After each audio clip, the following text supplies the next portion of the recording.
the audience, and it's to communicate the feelings, the perspectives, the lifestyle of the musician.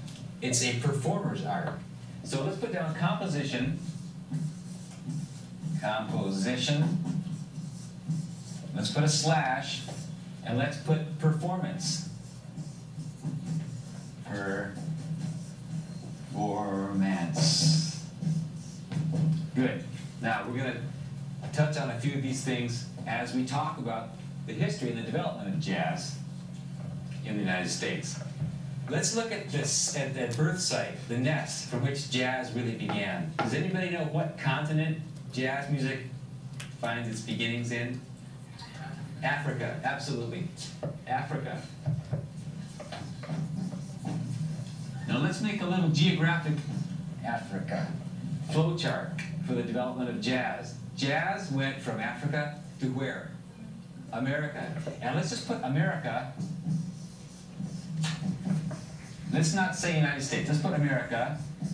And let's put an S, because there are many Americas. There's North America, there's South America, there's Central America. Jazz music really began with black people. Black people were taken from Africa to the Americas. Then jazz music came to its fruition as a form of music in the United States. So from the Americas, we go to the USA. Now,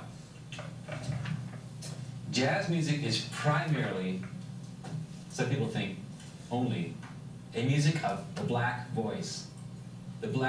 Jazz sprang from the experiences and the lifestyles of black people through their voices. Now, before the blacks that came over here were taken from their homes in Africa, they were already playing music, mostly in two different parts of their life. One was communication. Africa, a very difficult place to live in many parts of the continent, with vast distances between places. It's a huge continent. One of the ways people could communicate was through sound. If you can't see somebody because they're 2 miles away, doesn't mean you can't communicate. If you have a drum made out of a tree trunk that's been made hollow, or some ceramics or something, and you beat that drum loudly enough, somebody's going to hear it several miles away. So you have communication at the speed of sound. That was a very important beginning of the development of rhythm in Africa, because these various rhythms could signify different emotions or different facts over large distances. The other of the two important ways in which, or two important fields in life that music took in Africa was ceremony. So if you look at communication and ceremony,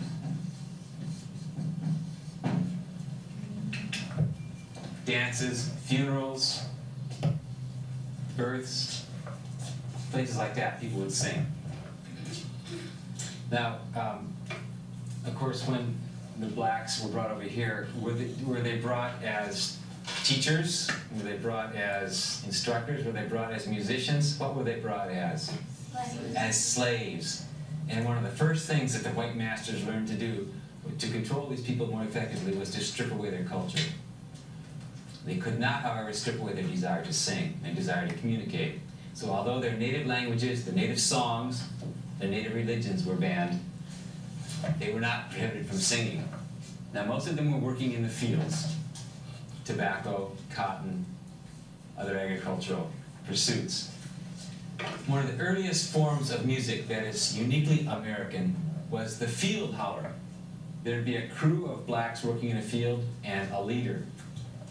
And they would begin to work in rhythm. You know, if you go jogging, how it's nice to have a rhythm. It makes the work easier. If you're working with a shovel or a broom, if you have a certain rhythm, it makes it easier. They began to sing and generate a new form of music in the fields. These were called field howlers. And the boss or the leader might yell out, "Morning time," and they'd all yell back, "Morning time, time for supper, time for supper," and they'd call back, and then they'd have variations, improvisation and rhythm.